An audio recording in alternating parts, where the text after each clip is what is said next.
Like, how did this come to stop now? Nikiwa around, was it final class when I was to go to class 1. I got an accident. Okay.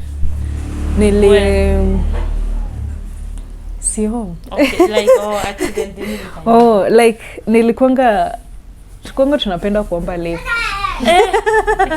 Madam class 1. Ndio. Na venye ile kwani kwenye huko kwa na fear ya hao watu wajakachinja.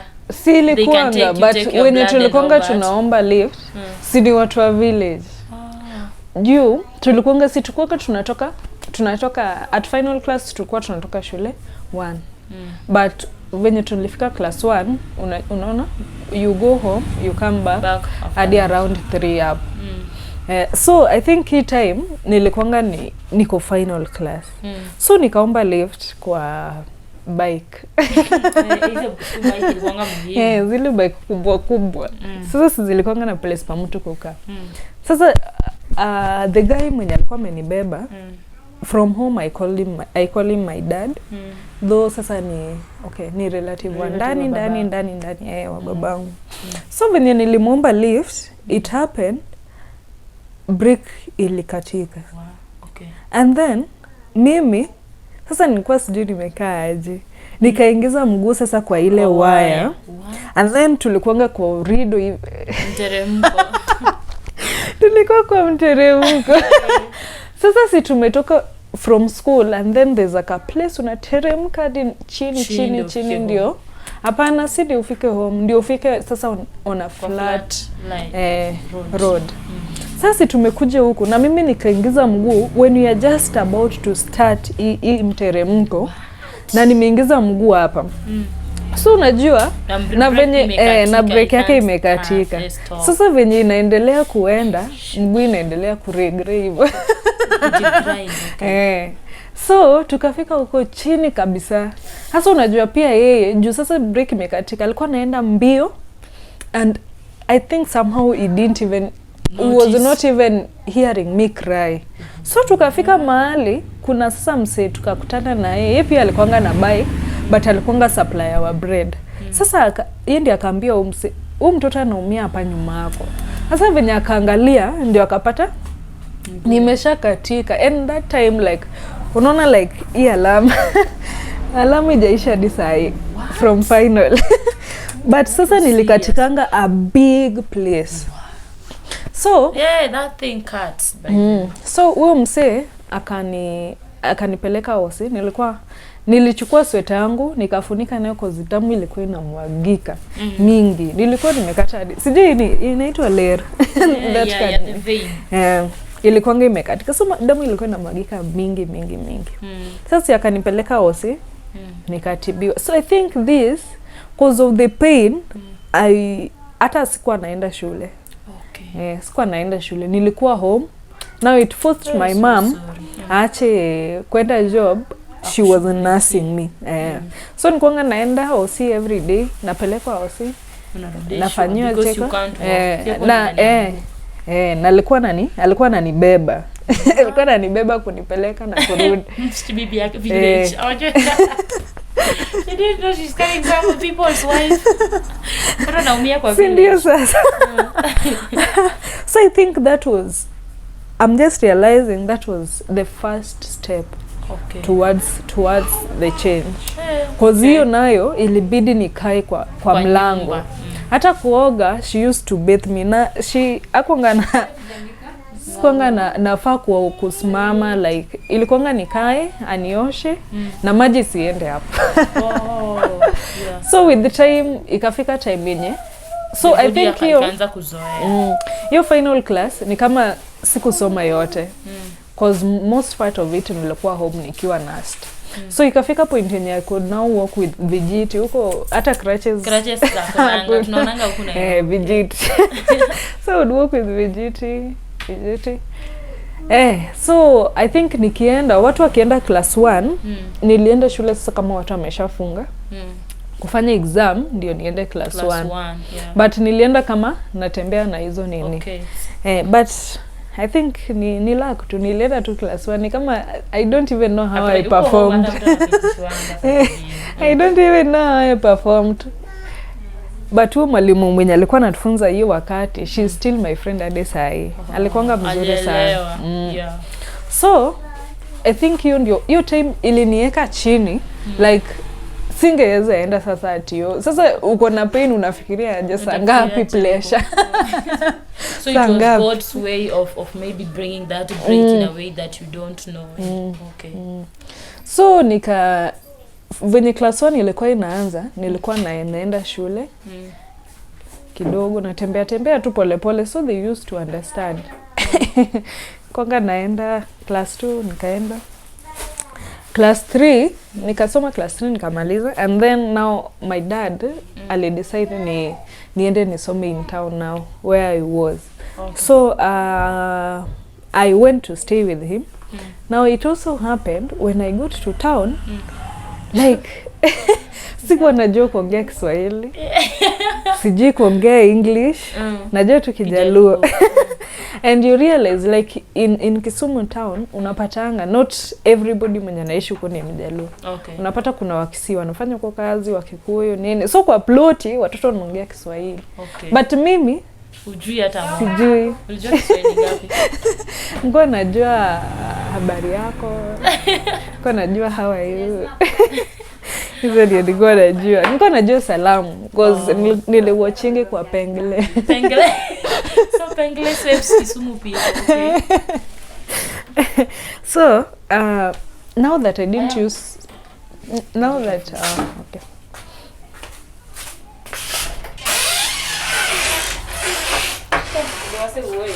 Oh, ni wana. Oh. Naelekea. So,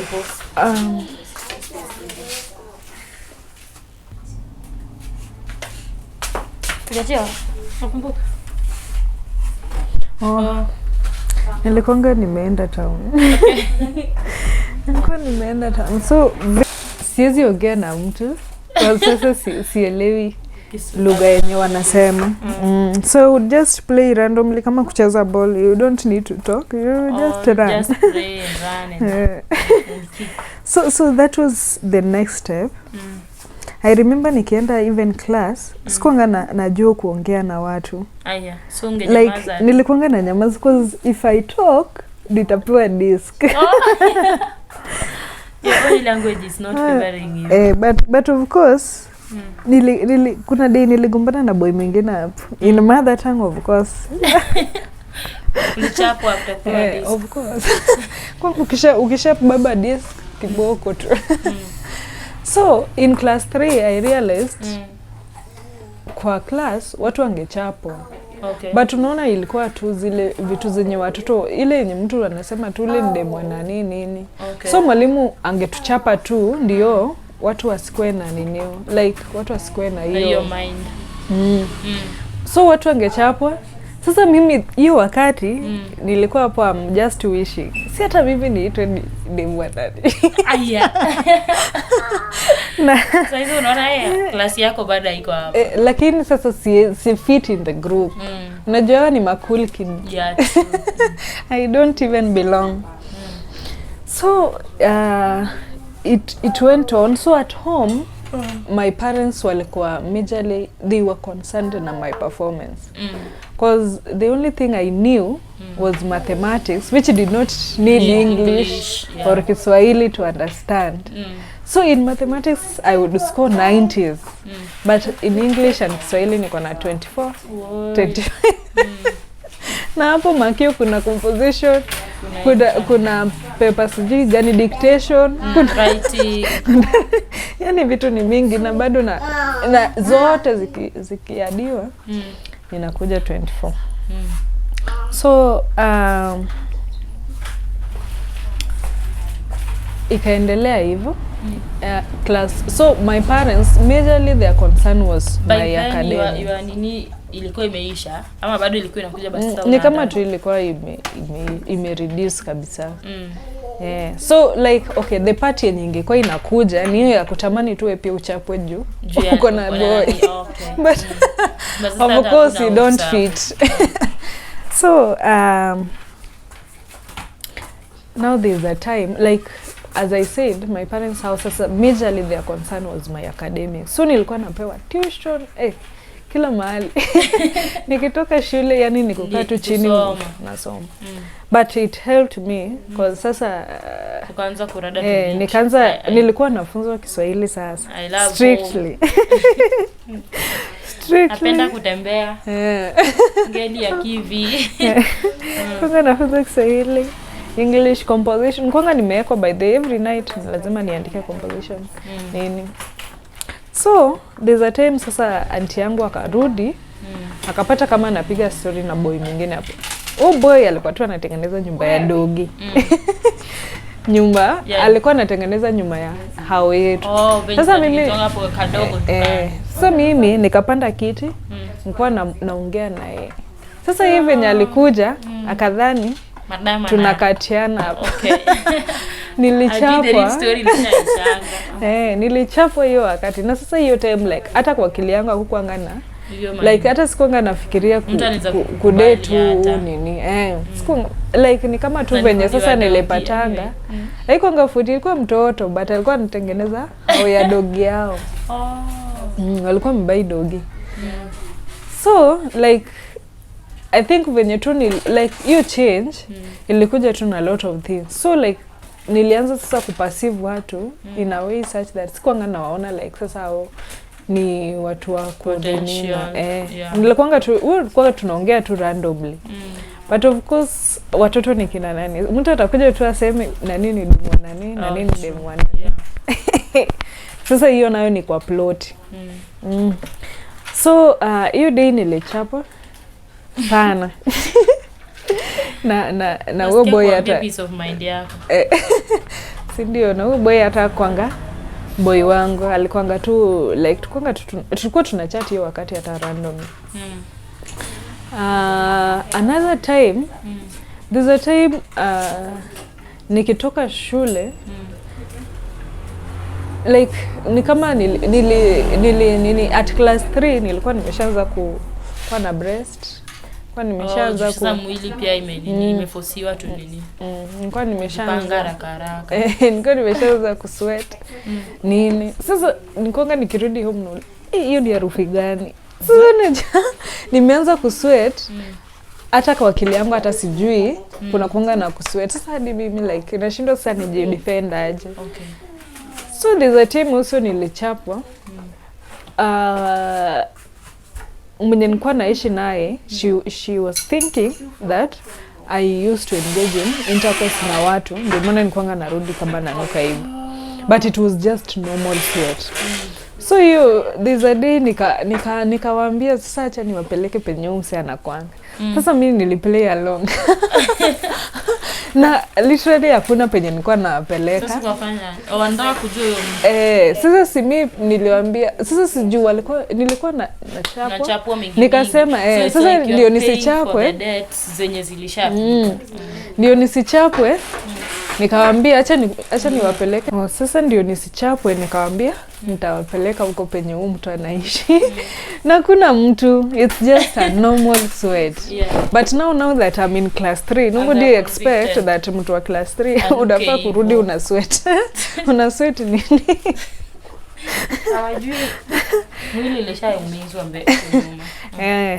So nikaenda tukaenda nikawapeleka nje nyingine hapo kwa ilikuwa inaitwa Gesoko. Nikawapeleka hiyo nje tukatembea, so nikamwambia huyu mtu ni mtu wa boda. So tuko hapo venye tulifika hapo nikamwambia sasa ananiletanga kwa hizi manyumba but sijui ni gani. Sasa tukaanza kuangalia mmoja mmoja. So tunaenda kwa nyumba kwa tunaingia hivi tunauliza nani mtu wa boda, kuna mtu wa boda anaishi hapa. Sasa wanauliza like mtoto aliacha vitabu zake kwa bike ndio tumekuja kutafuta. Sasa wakasema ati sasa penye tulienda at first wakasema kuna mtu wa boda but aliama. Unaona? So kaprove si tunawacheza.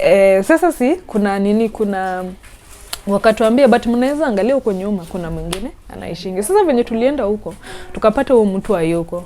Sasa juu kulikuwa na msichana, so si babangu pia alikuwa hapo. Sasa akasema tuachane na hiyo story, turudi kwa nyumba.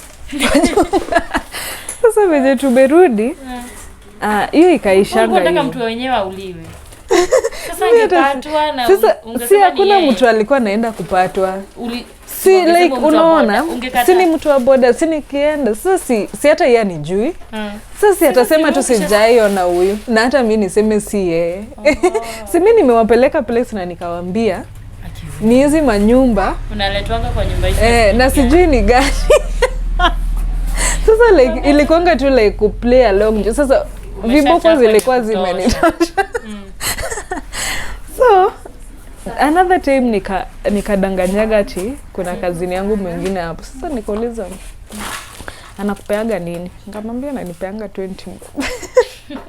Sasa vinyo unajua kazini yangu like ilikuanga tu like nilidanganyisha kazini yangu mwingine hapo. Sasa yeye vinya alikujanga kwetu. Alichapwa. Ulisema sasa si mtu wa boda. Sasa si nini? Hiyo tena ilikuanga on another case. Sasa si nilikuanga nakuja na certain route. Majorly nilikuanga napea fare, but nilikuwa na prefer kutembea ndio ni save. Sasa juu nilikuanga nakuja ile sweat ya kucheza, hiyo sweat ya kutembea hadi nifike kwa nyumba. Ndio kulikuanga kuna raise hizo my issues. So nikadanganyisha hiyo kazini yangu. Sasa when he came alichapwanga. Hakuulizwa. Sasa si venye alifika tu akasema huyu ndio Jennifer alisema wanafanyaga na yeye hivi. Na huko ulishachapwa. Sasa akachapwanga. Sasa unajua yeye alikuwa amekuja tu ametumwa. But then akafika akachapwa akarudi. Sasa nasema huko maji. So venye alienda si akaenda akasema venye imefanyika. So I think hiyo wakati I think hapo ndio sasa walirealizingi like wameenda sana. Kwa sasa boy venye alienda akaenda akasema hakuna chenye mimi nimeifanya na yeye, but amekuja penye naishi na amechapwa juu ya hiyo story. So hiyo wakati ilibidi my dad anitafutie counseling sessions. Kwanga naenda counseling cause unajua like nilikuwa nishachapwa. Yaani nikwanga na make every effort like heri nidanganye ndio nisichapwe. Like hakuna kitu nikwanga nafanya but heri nidanganye ndio nisichapwe cause mtu naye kwa akili yake anaona like mimi like I'm involved kwa hiyo stuff. Na hakuna But do you think that maybe the past activities that you used to do ndio maana mwili yake ilikuwa ina react? So they were right ni venye they were wrong. They were right but ni venye time haikuwa hivyo. Inaweza kuwa. Because kita mzazi pia kwa convicted you know. Haikuwa mzazi. Convinced. Wewe mwenye unaishi si mtu mkubwa. Kitamba kwa convinced kumaanisha kuna signs anaona. Saa of course inaweza kuwa. So ukaanza counseling sessions. Nikapelekwanga counseling. So I think kwa huyo counselor ndio nili open up. Hizi vitu zote mimi usema inakuanga tu yani like to avoid hiyo kiboko. So from then ndio wakaachanga sasa hiyo mambo ya kunichapa. But the counselor, did she dig the up until you shared with her the story? Ama story nayo likanyagia? Yes, nilimwambia tu like sasa si yeye nilipelekwa kwake juu sasa venye huyu alienda. Unajua hii sasa ilikuwa imeenda sofa cause ilienda mtu sasa unajua ni relative amekuja kuwatembelea vizuri alafu ni kama uende utembelee your relative alafu unatoka kwa umechapwa na chenye umechapwa you are not nini like haujaifanya unaona. And the relative is so unajua like imekuwa an issue yenye sasa imeenda outside the house iko sasa hadi kwa familia sasa. And it seems the parents are now even possessed of the issue. So for them they just wanted to know what has been happening. Sasa vile nilienda kwa huyu counselor. Sasa nilikuwa naenda kwa I think every Saturday alikuwa MSDA. Sasa every Saturday tukishatoka church naenda counseling sessions. Right. Sasa vile nilienda ndio nikamwambia what has been happening. I think from then ndio nikaonaga change. At least hizo kuchapwa za nini za ati niko na boy nini ilishanga kwa sasa, hata wanaona enyewe hakuna haja tuchape huyu mtu. But ingekuwa like tunge succeed na ile mambo ya ati ya nani ya ule mtu wa boda. But sasa hata I think sasa with the time ndio wakaona juu hadi nilimwelezea mtu wa boda hiyo story ilikuja aje. I think hata hao wakaona hii kitu yote ilikuanga tu uongo, ni venye tu tumekasu mtoto na kiboko. Did you ever think of kutoroka home upotee juu unachapwa sana? Hapana. But what it did to me, nafikiria nitakwenda kwa chokora. What it did to me, I just used to hate home. Like nilikuanga it made me like unaona in as much as sikuwa najua kusoma and what have you, it made me like school. Like kufika kwa nyumba like nilikuwa naona tu yani hiyo beli ya jioni, like people were so happy hiyo beli ya jioni ya watu kurudi nyumbani venye ilikuwa inapigwa so that people would go home, but those used to be my worst moments. Because you know so like that made me to love school more than home. So it also made me to work hard, and with the time unapata venye nilikuwa nafika class 4 nilikuwa nimeshaanza kuimprove kabisa. Cause sasa like home like nilikuwa naona tu home yani haikaliki. Utafika tu kuanze kuchapa for no reason. Wow, that's amazing. And maybe so from that, like after the counseling session, so like how do you push adopt to the system and all that? Did you bado ulikuwa umeifikiria tena kutaka kukua ile side? I doubt. I doubt hiyo wakati. But now what saved me? Of course I think from class 5 hapo nilipatanga boyfriend. Hiyo time sasa nilipata boyfriend. Sasa wewe alikuanga ushago. Sasa nilikuwa namuona nikienda holiday. Nikienda holiday nilikuanga namuona. But sasa hiyo time sasa venye nilipata the boyfriend, I think the major thing that was in my mind ni kama tu the sex part ilikuwa ishatoka kabisa. The major thing that was in my mind ilikuanga just the letters. I would just read them and just feel good. Like So ilikuanga tu the letters nini.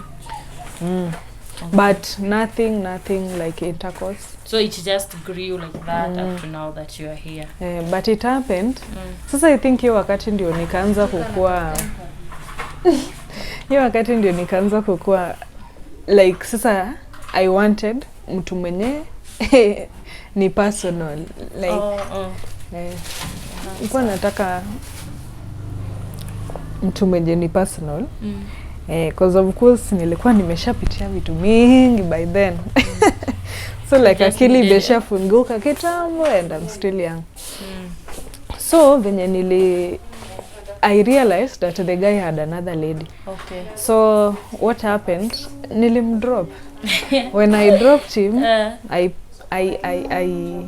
had a relationship with the brother.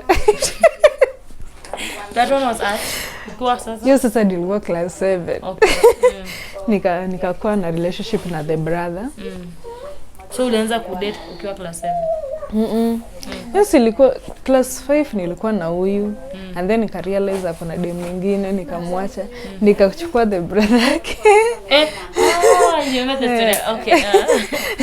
And things were just okay. Sasa si yeye like I think sasa walikuwa ile stage mimi nilikuanga kitambo like they didn't mind but wewe ushafika age ya kumind like unaona the experience I had earlier it made me like sasa like mimi ni mkubwa lakini mimi ni mdogo. So ukaanza kudate brother yake. So nikaanza kudate brother yake. Of course it was just the same story, just the letters na kuambiwa nakupenda na at least ukirudi home kuna mtu anakungoja. Sasa I just realized recently I used to hug him. Imagine nilisahau. Kuna time nilikuwa nimeweka status yangu ati niandikie chenye unanikumbuka naye, alafu aka text ati tukwanga tuna hug naye. Mimi nilikuwa nimesahau. So but with the guy we broke up nikiwa form 2. I think hiyo day alikuwa amenitext like venye nilienda high school. It happened Okay, class 7 venye nilikuwa na date boy. Hiyo ndio time niliokoka. So unajua ile yenye umeokoka and then you have somebody and in mind you know like it's not right but you don't know how to go about it. How do I end the relationship? Okay. So like nilikuanga tu hapo but nafanya hii chini ya maji. Of course my parent even didn't know. Yeah. Naifanya chini ya maji. So when I went to high school that nilipoteza my sister nikiwa form 1. Okay. So after that venye nilikuwa nimepelekwa counseling. Of course when you lose a relative shule gives you some counseling before you go home. Okay. Na sikukuja kuchukuliwa. Hiyo time I think my parents had no money and with the nini so they just sent me money to go. So with that my teachers walikuwa naona mtoto is strong sana. Like ampoteza mtu, you know normally ukipoteza mtu family member should come and take you. But mimi nilienda peke yangu. So when I came, I think my class teacher suggested that nikue peer counselor wa class. Nimepoteza mtu unaenda peke yako. Like I think she just saw there's some strength, some maturity nini in me. Sasa nikakuwa peer counselor. Sasa I'd advise people nini. But huko nyuma ya tent niko na boy. So like lakini all along I've been wondering so yani how will I leave this man? So when now I was in form 2, so I think kuna day alini text. I think hata the reason we broke up hata it never made sense to him hadi sai. Alikuwa amenitext ati I can't imagine how our kids will look like nini. So sasa mimi hiyo wakati with the peer counselor and mimi nika reason yani mtu yeye ako form 4 mimi niko form 2 na mshaanza kuongelea watoto. Sasa nikamwambia we by the way this story umeanza kuongelea tuachane.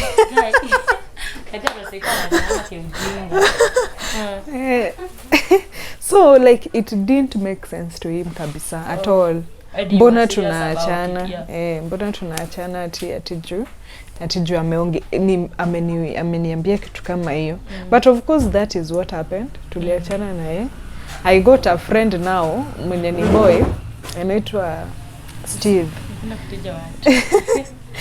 But sasa the friend yeye sasa ndiye alini console. Okay. Yeye ndiye alini console hii period. Like he was there to tell me what you've done is not wrong. It's very right when you may handle you like no matter what it says, because of course when you're breaking up with somebody they send hizo messages zenye zina hurt nini. So I was crying but this guy was there. Alikuwa anani console. And I think somehow ni yale nisaidia ku move out of that and even of just that situation. It is right to do some things. Ndi alinisaidia to move out of that. Wow. So your friend bado sasa sahi tuna that friend like even right now he's a very good friend of mine but I never dated him. Like he was just there to stand with me and even now is somebody that I can rely on totally. But it's never gotten to a point yenye ati sasa tudatiane. No. He's been just a good friend. Elder brother. He's just like an elder brother. Sasa si hizo zikaisha. Of course sasa venye hii iliisha nika make up my mind hadi nimalize form 4 sitakuwa na date.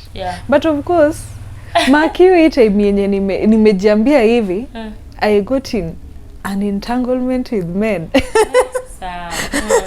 Sasa like how men what used to happen sasa after nime break up na umsen kwanga na every man I meet so long as I give you my number I would tell them mimi nitakuwa rafiki yako, nothing more nothing less. Ukitaka relationship hii friendship yetu itaisha hivyo. So I had so many people thinking I'm their friend, kumba hao like the way we talk, the way nilikuwa available nini. And then with the peer counselor and me I used to tell people mimi ni peer counselor, if you have an issue come I will advise you. So like nilikuanga hapo for people. But so you realize so you were there are people who have issues na with their lives. So like the moment you come close, these people want to even stick closer. So unajua with them in their mind they are thinking, now that you do this, now that you're doing this and that, wewe sasa you are ni demu wao. I recall there's somebody who almost killed himself. Imagine alikuwa and is somebody I brought home. Sasa hapo ndio ilinisaidia. Nilikuwa nimesoma book nyingine hapo. Na kwa hiyo book ndio nilikaona like when you have friends, male friends, take them home, let your parents know them in case of anything. Sasa nikampelekanga nyumbani, nikambiaga babangu ni beshte yangu. Nikambiaga babangu, by the way I have a friend, nataka umjue. So he told me we mlete, I'll be there on such and such a day, tell him to come. Sasa venye alikuja, sasa si babangu akamuuliza, what business do you have with my dad? Sasa si akaambia babangu, yeye ni beshte yangu nini.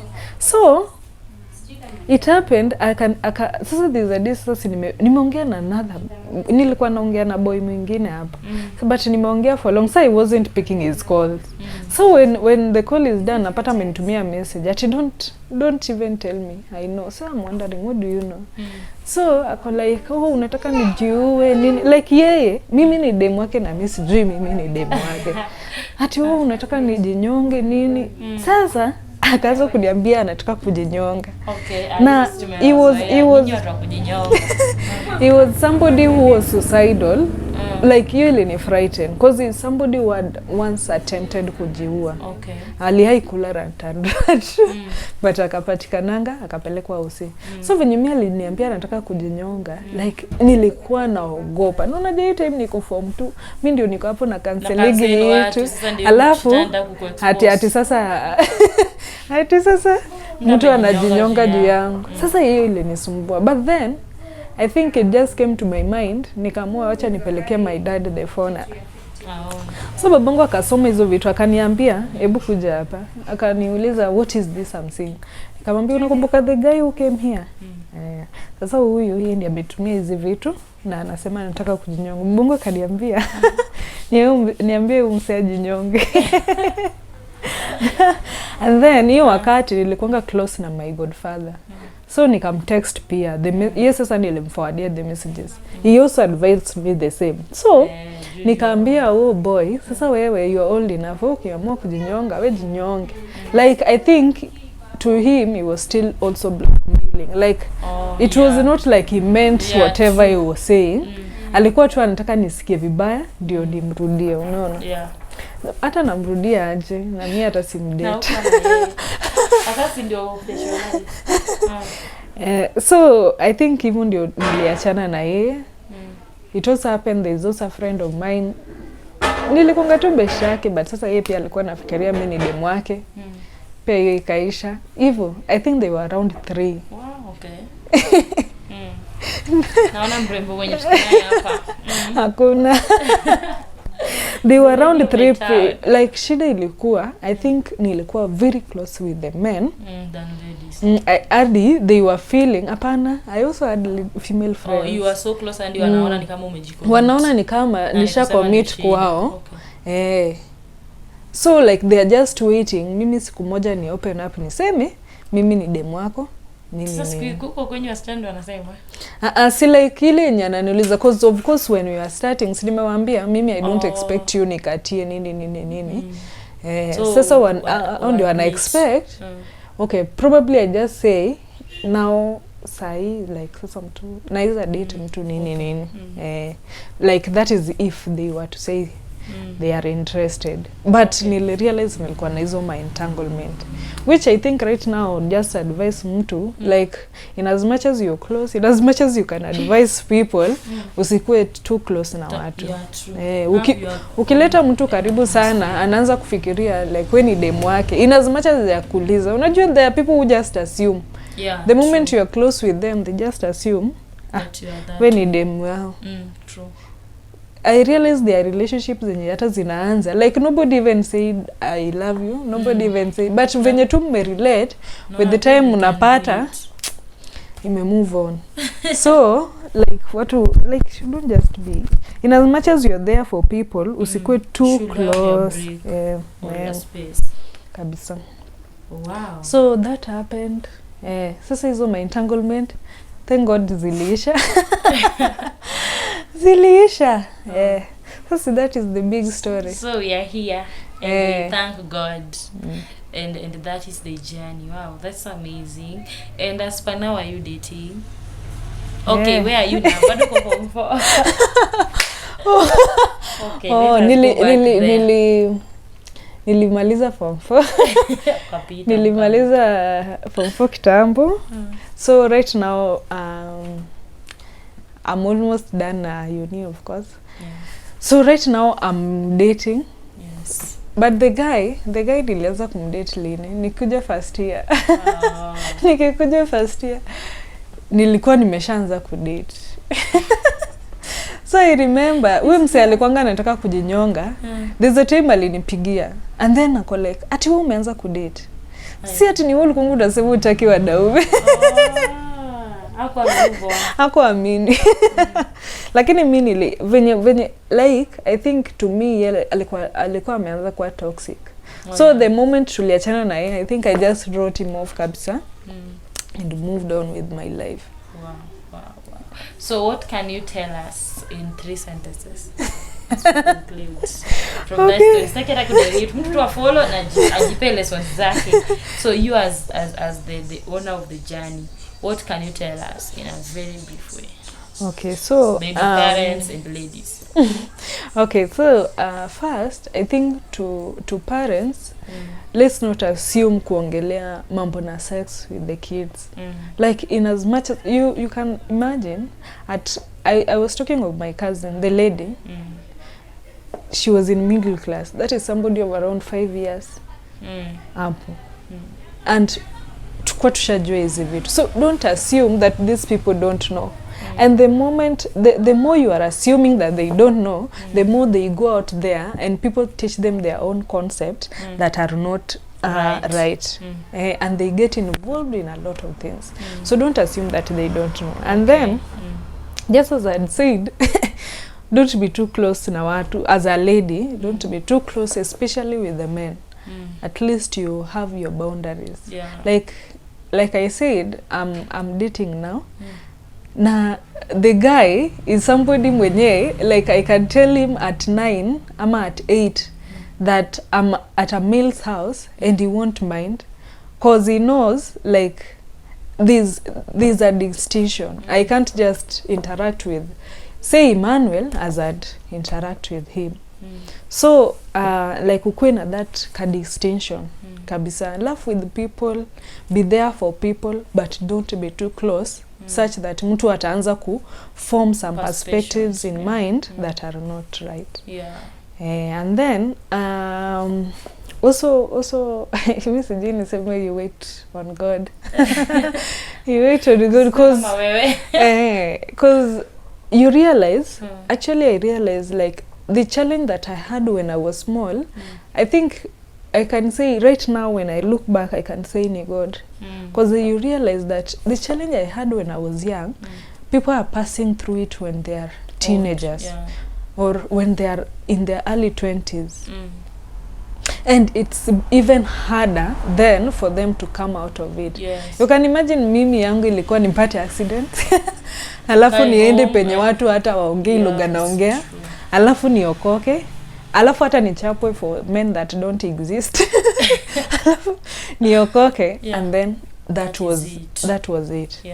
But you realize there are people who in the adolescent, sasa nani hata like it's not it's not even intelligent to do your things in a better way, and it's hard to be helped. And it's not even a false accusation. It's something that is there. But now that you are not all these things when you are young, ukiwa sasa hapa kwa adolescent, hata kuna mtu like you get even ashamed. Your parents will talk to you, but they are like, after they've talked to you for a while, they are like, kama mutaki kuchange, live your life. Unaona. So like me, I don't know, but just try as much as you can to adolescence iko, like I said, my parents my mom actually ndiye alikuwa awa ameshinda ameambia kila mtu ukiacha so this and that you will be a good kid. But me ananiambia you didn't disturb us in your teenage. Yeah. So it is very possible. Very possible. Of course there are things I used to do chini ya maji like dating this brother of the of that guy, but within me I wanted to get out of the relationship. Yeah, so it starts with you. Yeah. Okay. But kwanza moso ilianza na kuokoka. Because the moment niliokoka ndio nikaanza kuona consciousness of Christ nikaanza kuona I don't need this relationship. Okay. It doesn't have an impact. So when that just happened niliona tu that is the scapegoat. Let's go for it. Wow. But it's very possible to go through teenage na ukose kukua na hizo ma relationship, hizo ma intercourse, hizo ma vitu mingi zenye we involve ourselves in that at the end of the day zinaenda kuzimetumiza sisi wenyewe. Wow. And it's not as important to get involved in sex. It's not that important. May was telling my siblings right now, like with the guy I'm dating, his major principle that he'll not sleep with me, as much as that was my principle. Yeah. And it has never happened. So I was telling my siblings, mi sahi hata sijui like having an intercourse how it feels. Like like kissing somebody, I don't know how it feels like, because it has never happened. Yeah. So like when you are really trusting God that at his own time. Yeah. So when you don't have these things in your mind, even if you watch a movie, even because we live in a corrupt world, you won't buy yourself you won't buy yourself from kutoka hapa unafika pale uone poster ya mtu ako naked. It will only affect your mind kama you know and you've experienced what that nakedness is. But if you there's nothing to think about because you don't relate. It is best when you don't relate. So just keep yourself, you will get somebody. All of these people wenye tuko na hapa kwa adolescent wanapita. Guys, mimi sitaki kuongeza, sitaki kutoa. That is Jennifer. The lessons has been a lot kabisa. I hope you have been following us to this end and you have learned your lesson. If you're a parent, please learn how to speak to your kids and make it right with them as early as now. For our young kids who are passing through this and our young ladies, kindly, it is possible to walk out of it. Otherwise, thank you so much and we love you so much. One kind reminder, don't forget to subscribe. Thank you and have a nice time. Bye.